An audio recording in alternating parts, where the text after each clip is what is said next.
Hey guys, welcome to Protoss Macro 101. This is going to be just a simple video. I'm going to do specifically two replays and actually take a look at some aspects of Protoss Macro that you can use for your games and really just realize the importance. I'm going to be emphasizing Chrono Boost and a build order. It's that simple. One game's going to be with Chrono Boost, the other game will be without Chrono Boost, which is a simple build order for the first 8 minutes of a game.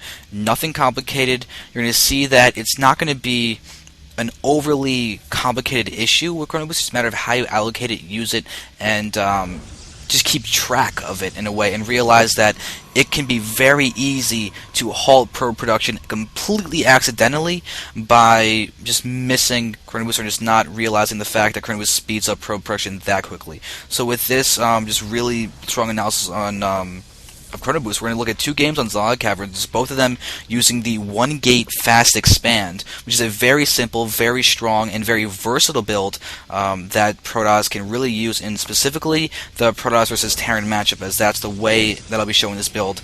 You can PvZ, there's also 1-gate expand that I always do, but it's different, very, very different from PvT and how it can actually be used. So this is a 13 gate. The normal build order is basically 9 pylon, 13 gate. You get your simulator, then you get a another pylon, your cybernetics core, and basically you're building your units that you're gonna get is a zealot, a stalker, then you get the nexus, and another stalker. There's a reason why I'm not telling you the exact food counts that you're going to actually be using, simply because of the fact that it can vary sometimes if you miss Chrono Boost or do all that stuff. But basically, you're going to end up having around 3 or 4 Chrono Boosts on the Nexus. But since this is the game without Chrono Boost, we're going to look at it completely raw. And you're going to notice a few things as I'm going to point out the differences between these two games and how they really panned out in terms of the build order, the execution, and how it was pretty much affected. One thing to note is that I do want to just say that in this game without Chrono Boost, it's a lot easier to have constant probe production. The way that Chrono Boost actually works is it reduces the probe production time to 8.5 seconds. Probes normally do build at 17 seconds per build time, per build cycle, and then they just keep on going. And it's 8.5 seconds when you half that with a Chrono Boost time, improving the efficiency by 50%. I think I want to say structures are 50% faster. Okay, so it's not exactly double. 50% faster means that it's actually going to take more like 11 seconds to build a probe. If I can actually get that exact, I think it's 11 seconds with 50% faster efficiency. So it's not a full half cycle, but it's pretty close. It's sometimes easier to think of it that way instead of having to go through the double math thing that I just had to do. But now, so let's take a look at this. Everything actually looks pretty solid right now. I'll be getting my Nexus earlier than if I was using Chrono Boost because I'm not spending additional minerals on the probes. Which is a really important thing to realize in the power of Chrono Boost, is that you can end up spending more on buildings and not producing units because of the fact that you don't have to spend that time building a probe. But when you're building a probe every 11 seconds, that's 50 minerals being used every 11 seconds, as opposed to without Chrono Boost of a 17-second build time for the probe being, okay, you get to spend 50 minerals every 17 seconds. It's a really interesting balance. You gain 6 seconds of mining time before you have to spend another 50 minerals every single time that you would be putting down the Chrono Boost. It's really, really interesting to actually see how it pans out in a pure mathematical setting. So now you can see that the follow-up for this 3-gate expand, or this 1-gate expand, is putting down another 2 gates to make it 3 gates. So you get your simulator, your robo, depending on what you feel is really necessary. This game I just was going against a very easy computer. You can just see he's got almost nothing. Look at his macro; it's bad. He's got a command center without the orbital command, and barracks is completely idle. So let's just laugh at the very easy computer as he gets almost 900 minerals and 400 gas. And let's take a look at me. This is what you need to focus on. This is the expand. You see the probe transfer going down. And I was also just a little bored of this because it was so slow without Chrono Boost or anything that I actually decided to show you another aspect of something you can do to increase your efficiency in some respects, because if you don't transfer the exact amount of probes, you can get a little bit of discrepancy between your main and your natural, to the point where, as you can see over here, 17 guys mining minerals is pretty much maximum efficiency for one base when you have this kind of distribution. So I just rallied both my nexuses to the natural, and then once with this gets to about the same saturation as your main, you can reset the rally on your main, but you've got to remember that. It's something that Zergs do a lot, is have per base, when I get to that 3, 4, 5 base scenario, 16 drones on the minerals and then 3 guys on each gas, and it works out really, really well. You'll notice that in some pro games, Zergs pretty much for the 5th base have 1 guy mining minerals, but both gas is fully saturated. Gas is so important for Zerg. We'll talk about more of the Zerg video. So now, here we are, the robo's going down, we got this somewhere there, and we're about to reach the 8-minute mark. So you can see how this is pretty much progressing. It's pretty simple. The probe production has been essentially constant this entire time, because it's so easy when you have 17 seconds to go ahead and go back to that probe compared to the 11-second build time. So now we're going to we hit the 8-minute mark. Replay goes on for like 12 seconds, but it doesn't matter. So that's a 1-gate expand without the peoples, but you can see there are 38 probes, 8 zealots, a couple stalkers, a couple sentries. Observers not quite out yet, it's being produced. We've got a pylon going down, but it's pretty normal. I think actually at the exact 8-minute mark, I think there's 5 I think there's actually 5 zealots and 37 probes. I don't know, I wrote it in a notepad, so I'll be able to analyze that more, but let's now just go straight into the with Chrono Boost game. And then you'll really be able to see me do the full comparison and everything for that with Chrono. There we go. I'm not even bother editing and making that smooth, because this can go ahead and allow us to go right into the game. First 8 minutes of the game starts right away, and this will be fun, because now we're going to see the same build order with Chrono Boost this time, and actually take a look at the differences and the continuity of it, and just also my comfortability with this. I think the Nexus with the Chrono Boost comes out 3 food later, something I immediately noted. Normally the Nexus is supposed to come out on 28 food with this build, while in the last game it came out on 25 food. So the Nexus was actually faster. That's something I really want to stress. The Nexus was faster without the Chrono Boost, but the probe count was lower. And the probe count offsets that Nexus timing.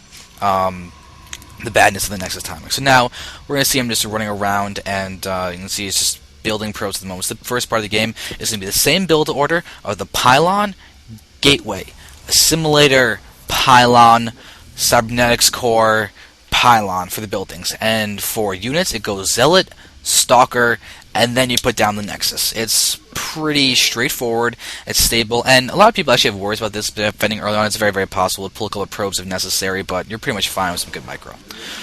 So let's take a look at these other things. Actually, another thing I want to actually talk about, since I actually have the time before we really get to see the Chrono Boost taking place and how important it is you can also just make it so you mine from the close mineral patches only at first. You can see I've done that successfully with these close mineral patches, though I just went and built a simulator with that guy, destroying the perfection, but that's okay.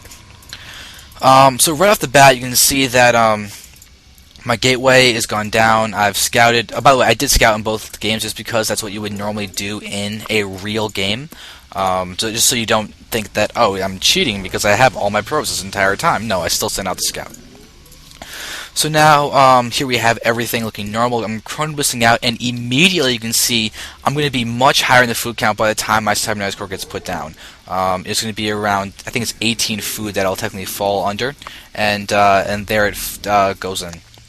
Also, building placements are a pretty cool thing. If you see where I'm placing all these guys, I can put one pylon in this spot, and if drops come down here, if Hellion drops get moved down here and try to get run up to my base, they've got a full wall of buildings that they'd have to go ahead and work on going up against, and that would be very bad for them, because odds are they would get up, they'd be able to kill the guys in the gas, a couple guys over here, but I'd be able to run over here and be fine and have time to bring in more units and defend. So it's another thing you guys can just take note of, and building placements is very, very important. It's actually sort of what I was doing over here with that pylon, just to complete that wall off, make it easier to defend against early attacks. This is also good against Protoss and Zerg, because you can defend against Zealots and Zerglings early on, just like that. Although with Zerg you have the one Zealot wide choke at the ramp.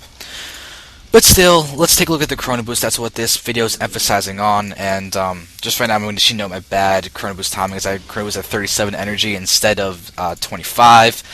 Still, the point is going to be made. You can see how fast this bar moves with Chrono Boost as opposed to without. It's a very, very, very important thing. Now, you can see that I just missed my timing by a little bit. If there was no Chrono Boost, this probe that just now started would have been directly after the last probe. It's the tricky balance of Chrono Boost and actually balancing when you're going to be making a unit and when you would normally think you'd be making a unit. You can see there I actually do the same thing again where I meant to, but it's tricky. But there's my Nexus that has gone down. It did go down to 28 food, 3 food later, but my probe count is significantly higher at this point. I'm at 26 probes, looking solid, and actually just for the fun of it, over here, look at bad macro. Alright, that's just fun to take a look at. Let's go back to my cameras for the fun of it. So you can see I'm doing the same thing as last game. I've got my units coming out. I've got the 2 gateways going down. I'm continuing to produce probes. I'm going to get my simulator and robo coming soon. And it's all very, very, very normal, very, very, very similar. And I don't know if you'll notice this, but my money is still looking pretty low right now. I'll be able to throw down the robo next. But I'm still producing probe. Right now I'm going to be able to transfer some probes over, and they'll get down there by the time the Nexus finishes. It's just a nice little timing you can do just to be pretty secure.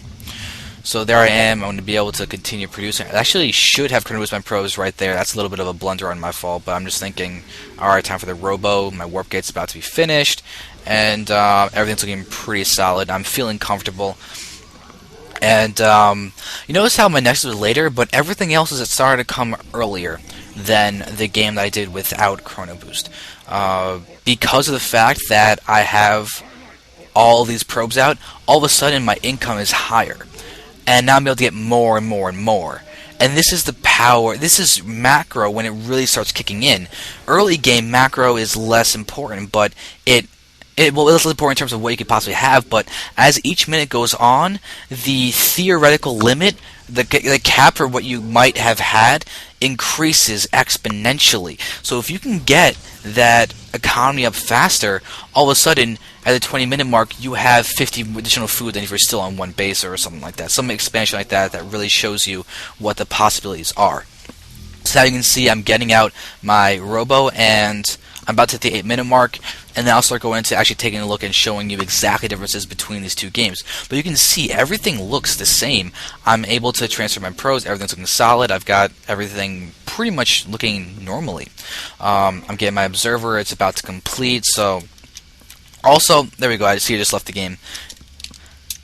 Okay, so now right before I start switching to the real analysis, I just want to note the robo timing as a specific example of the game with Chrono Boost and without Chrono Boost, of the leading at the end to where the Chrono Boost makes a difference in having the faster, more amount of probes, or the English for it is. This is going to make it and make it more powerful. So this observer at this 8-minute mark for the game with Chrono Boost is about to be done. The game without Chrono Boost, the observer is like a third, the quarter of the way done. It's not anywhere near being finished. So there you have at 8 minutes a very clear example of the increase in efficiency and ability to produce when you have those Chrono Boosted probes out than if you didn't Chrono Boost them. So now that I've said that a little bit, let's go ahead and take a look at the specific games, like macro timings of it all. So we're going to go ahead and move over to here and take a look at, I think that's the right hotkey. I hope that's the right hotkey. I'm actually going to quickly check on that and make sure that we're in the right spot. There we go, we are. And you still get to see my fancy overlay. But now, here's what I really want to point out. Here we have the without Chrono Boost and the with Chrono Boost. At the 8-minute mark, we have the analysis. You can see specifically 5 probe difference. Otherwise, 5 Zealots, 2 Stalkers, 1 Stalker, 4 Sentries, 3 Sentries. Almost identical except for the 5 Stalkers. And if you went another couple of seconds, there would be an observer here for the with Chrono, and it would be a much better position. If we get in production, we have exact same thing at the 8-minute mark is in production. But the difference is those 5 probes. And when you have 6 seconds being decreased in the build time for every single Chrono Boost, I think I counted that I used 8 or so chronos in the game with Chrono Boost on probes specifically. So you can see how that difference really, really went in there in these 2 build times. Now, the production is going to start getting more and more in favor with Chrono as far as the game goes on, but I didn't go beyond the 8-minute mark just because of the time constraints for the video and what I thought would actually be acceptable and watchable or not. So now you can see that those differences are really there, and then I'm actually going to do a part 2 of this in a second for upgrades and other things. Or I could just do it right now. I'm actually just going to do it right now, or do another video. And I'll do it right now because I can do it in this fast way. You can see how well I've actually planned this out. But now let's go into the game, and I'll pull up a game I played actually against the same guy as the last game. I did make a video of this. I think it's in here that I have it. Yeah, there we go. So it's against the same guy that I played on Tal'Darim Altar. So actually, what I can also do right now is just show you while the replay loads how this happens. Oh, I'm on caps lock apparently. Oh my god, I'm failing horribly. Too bad, I'm not going to edit that out. Alright, so now I got Techno over here, and now I'm actually going to fast forward for this part, just because this part's a lot less necessary for really being able to analyze stuff. So now, you see me spamming away, we're talking, have a good time. This was actually just part of like a little pseudo tryout for Techno to get onto TQ, but that's just a little background for the game as we just watch this being forward. The game itself, okay. So now I'm going to do times 2, so we're going to just talk about the build order that I'm going to be doing because that's going to be very important to understanding the aspect of Chrono Boost for this game.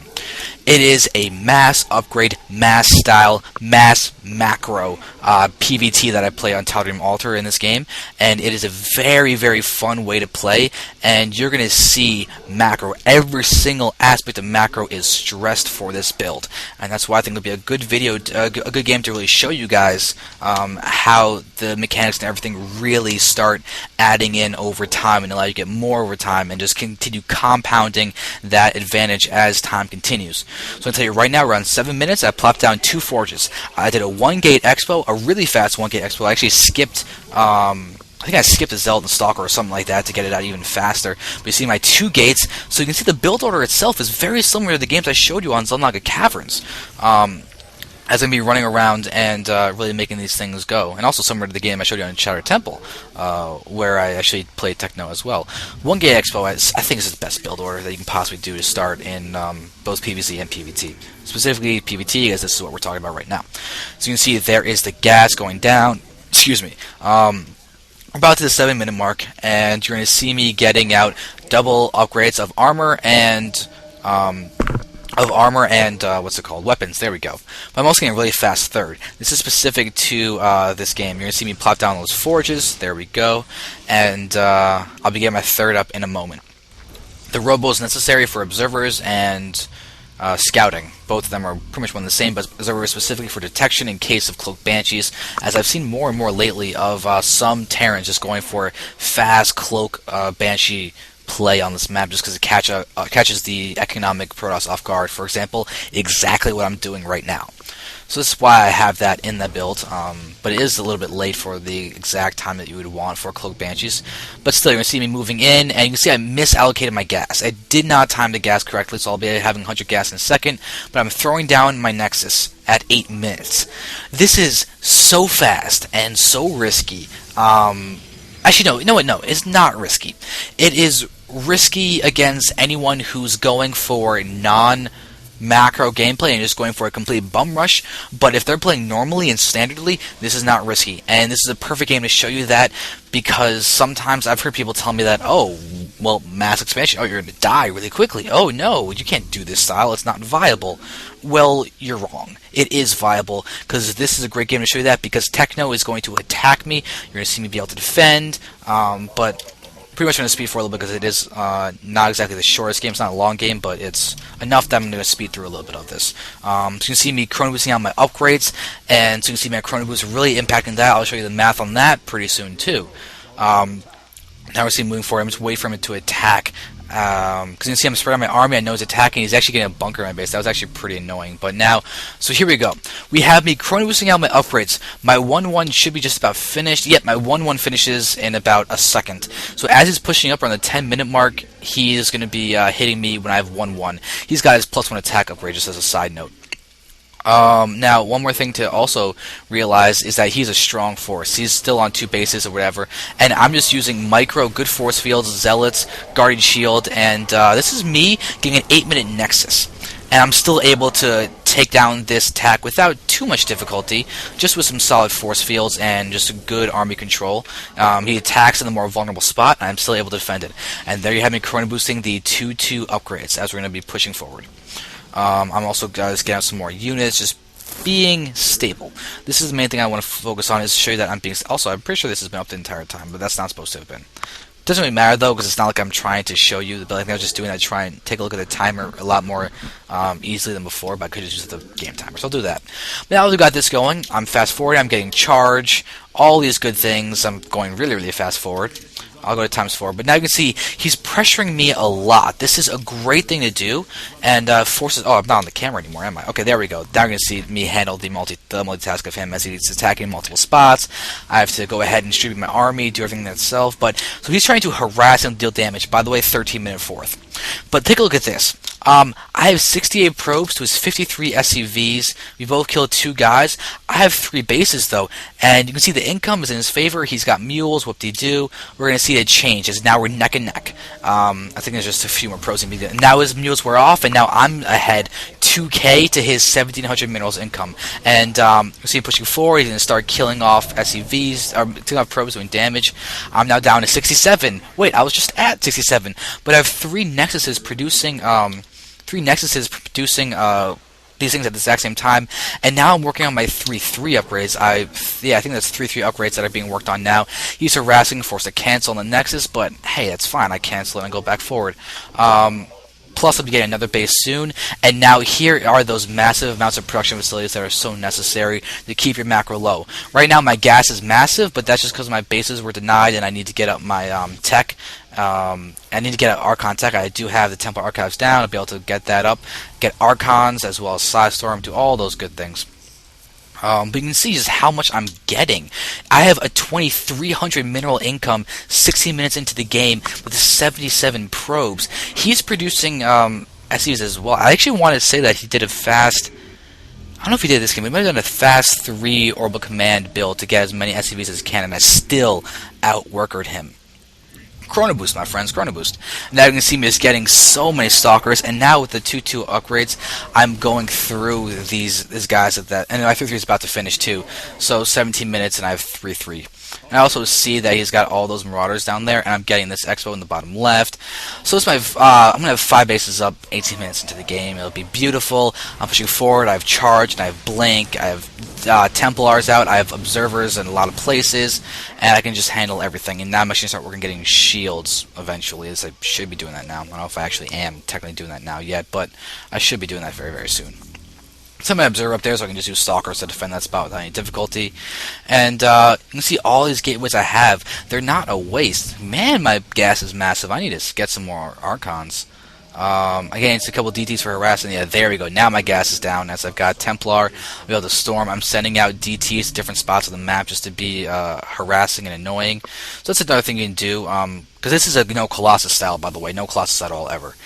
So as we move forward, I've got expansions, but let's look at my income now. As we're starting to see that I have this other base getting saturated now, my main's getting closer and closer to being mined out, but now I'm up to 2,400 income. That's a pretty decent income. My gas is still higher than his. He's got 3 bases going. I've only got my 5 coming up, so you can see how it's close to being the same. Now I have 85 probes to 63 SCVs. He's managed to kill a few guys. I'm starting to kill off a few of his SCVs now. I've stopped his 4th with that DT. I'm harassing. Killed off a few SCVs, so that's always nice. So at the end of the day, I do kill 6. So worth it for me. You can see me chrono boosting out that last. And by the way, you saw me queue 5 probes there. That's fine. I'm not transferring. I'm multitasking enough that I need to make sure I get those probes out there. So it's not a big deal. I've got 2,500 income. I can do what I want in terms of queuing up probes at that one base. So once again, there's an exception. We're going to see me pushing forward, side storm over everything, and push forward. He gets a really nice EMP in all my Archons, my Templar, so I force them into Archons.